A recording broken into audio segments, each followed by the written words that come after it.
Hello guys, আসসালামু আলাইকুম। আপনারা সবাই কেমন আছেন? আপনাদের দোয়া এবং আল্লাহর অশেষ রহমতে আলহামদুলিল্লাহ আমি ভালো আছি। তো welcome back to my channel Rupanti diaries. তো এখানে দেখতে পাচ্ছেন মাত্র 2টা ডিম সেদ্ধ করে নিয়েছি।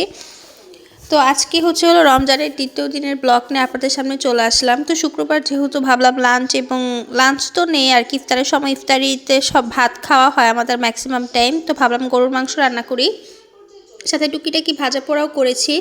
তো কী করেছি তো সকল কিছু আপনাদেরকে শেয়ার করবো। তো এখানে দেখতে পাচ্ছেন হলো ডিম চপের জন্য আলুটা ম্যাশ করে নিয়েছি। এখানে ধনিয়া পাতা আর কাঁচামরিচের স্লাইস দিয়ে দিব এখন। তখন কিভাবে কি সকল কিছু আপনাদেরকে শেয়ার করব। তো সাথে থাকুন, দেখতে থাকুন। আর কারা কারা রমজানের দ্বিতীয় দিনে রোজাটি রেখেছেন তারা অবশ্যই কমেন্ট বক্সে কমেন্ট করে আমাদের সবাইকে জানাবেন। তো এখানে দেখতে পাচ্ছেন ডিম সেদ্ধ করে স্লাইস করে কেটে নেওয়া হয়েছে। এখন ভালো করে ধনিয়া পাতার সাথে ভালো করে মিক্সিং করে নেওয়া হচ্ছে যে ম্যাশ করা আলুটা ছিল। তো এখানে আলুর মধ্যে হলো আমি বেরেস্তা, তারপরে আর আপনার হলো শুকনা মরিচের যে গুঁড়াটা হয়, যেটা শুকনা মরিচ ভেজে লবণ দিয়ে হালকা গুঁড়া করে নিয়েছি, সেটাকে ভালো করে মিক্সিং করে নিয়েছি। আর আজকে হলো ধনিয়া পাতা আর একটু কাঁচামরিচের ফ্লেভারের জন্য কাঁচামরিচের স্লাইস দিলাম। তো আপনারা যারা হলো কাঁচামরিচটাকে পছন্দ করে না তারা স্কিপ করতে পারেন, বা যারা শুকনা মরিচটা পছন্দ করে না শুকনা মরিচটা স্কিপ করতে পারেন। তো এখন দেখতে পাচ্ছেন কি সুন্দর করে আমি তৈরি করে নিচ্ছি ডিম চপের মতো করে স্লাইস। তো আজকে হলো আমি ডিম চপ তৈরি করব আর হলো ডালের বড়া আর কি, পেঁয়াজু তৈরি করব। তা আমি সবসময় মসুর ডালের বড়াটাই খুব পছন্দ করি। আপনারা কারা কারা মসুর ডালের বড়া পছন্দ করেন? আমার খেসারি ডালের বড়াও ভালো লাগে না, আর বুটের ডালের বড়াটাও ভালো লাগে না, আমার মসুর ডালের বড়াটাই খুব পছন্দ। তো যাই হোক, এখানে ব্যাটার তৈরি করে নিয়েছি, বেসনের ব্যাটার। তো বেসন, হলুদ গুঁড়া, লবণ, একটু আদা পেস্ট, একটু রসুন পেস্ট, সকল কিছু ভালো করে মিক্সিং করে নিয়েছি। দেখতে পাচ্ছেন ব্যাটারটি কি ঘন হয়েছে। তো আমি এখানে গরম এক কড়াইয়ের মধ্যে তেল বসিয়ে দিয়েছি। তো এখন আমি সুন্দর করে তেলের মধ্যে ভেজে নিব ডিমের চপগুলোকে।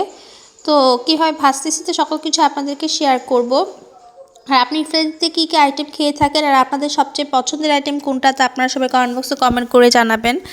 আমার তো হলো প্রথমত সবচেয়ে ফেভারিট আইটেম হলো ডিম চপ, আর দ্বিতীয়ত হলো পেঁয়াজু। এগুলো আমার খুবই পছন্দ, আর বেগুনিটাও আমার পছন্দ। তো যাই হোক, সবাই সাথে থাকুন, দেখতে থাকুন কী করি। তো আমার ডিম চপগুলো ভাজা হয়ে গিয়েছে, তখন আমি পেঁয়াজু ভেজে নিচ্ছি। পরবর্তীতে আপনাদেরকে ফাইনাল লুকটা শেয়ার করব। তো সাথেই থাকুন, দেখতে থাকুন আর উপভোগ করুন রমজানের দ্বিতীয় দিনের ব্লগটি। তো এখানে দেখতে পাচ্ছেন আমি ডালের বড়াগুলোকে সুন্দর করে ভেজে নিয়েছি, আর হলো ডিম চপও ভেজে নিয়েছি। তো এখন ইফতারের টাইম প্রায় হয়ে গিয়েছিল। তো আমি এখানে রুয়াবজা শরবত বানাচ্ছি, দেখতে পাচ্ছেন। তো আমি প্রথম রোজে আপনাদেরকে ট্যাঙের শরবত বানিয়ে দেখিয়েছিলাম, ওই যে ট্যাঙের শরবত। তো আজকে ভাবলাম একটু রুয়াবজার শরবত বানাই, তো আপনাদেরকে শেয়ার করব। তো সাথেই থাকুন, দেখতে থাকুন কী করি। তো এই যে রুয়াবজা দিয়ে দিব আর চিনি দিয়ে দিব। আজকে এইভাবে সাধারণভাবেই তৈরি করলাম। আরেকদিন আপনাদেরকে আমি রুয়াবজা দিয়ে দুধ দিয়ে একটু শরবত বানিয়ে দেখাবো। তো সাথেই থাকুন, দেখতে থাকুন। আর রমজানের 30 দিনে 30টা ব্লগ দেওয়া আপনাদেরকে আমি চেষ্টা করব। তো সাথে থাকুন, দেখতে থাকুন কী করি। আর অবশ্যই আপনারা ইফতারিতে কোন আইটেমটা বেশি পছন্দ করেন খেতে, তা কমেন্ট বক্সে কমেন্ট করে জানাবেন। তো এখানে দেখতে পাচ্ছেন আমি জগের মধ্যে হলো রুয়াবজা দিয়ে দিয়েছি, চিনি দিয়ে দিয়েছি। এখন ভালো করে মিক্সিং করে নিচ্ছি। তো এটাকে আমি ফ্রোজেন করব কালকে খাওয়ার জন্য। আর ট্যাঙের শরবত যেটা দেখতে পাচ্ছেন সেটা আমি আজকে খাবো। তো আমার ঠান্ডা ঠান্ডা শরবত খেতে খুব ভালোই লাগে। তো দেখতে পাচ্ছেন আমি চিনি দিয়ে দিলাম এখানে পরিমাণ মতো। আর এখানে চুলায় ভাত বসিয়ে দিয়েছি, ভাতটা হচ্ছে। যেহেতু আমার বাসার লোকজন হলো ইফতারিতে ভাতটাকে আগে প্রেফার করে, পরে আস্তে ধীরে ওরা ভাজা পোড়া খায়। তো এখানে গরুর মাংস রান্নাটা হয়ে গিয়েছে। আর গরুর মাংস কালারটা কেমন আসছে আপনারা সবাই কমেন্ট বক্সে কমেন্ট করে জানাবেন। আর আজকে হলো গরুর সিনার মাংস রান্না করেছি আমি আলু দিয়ে, নতুন আলু দিয়ে।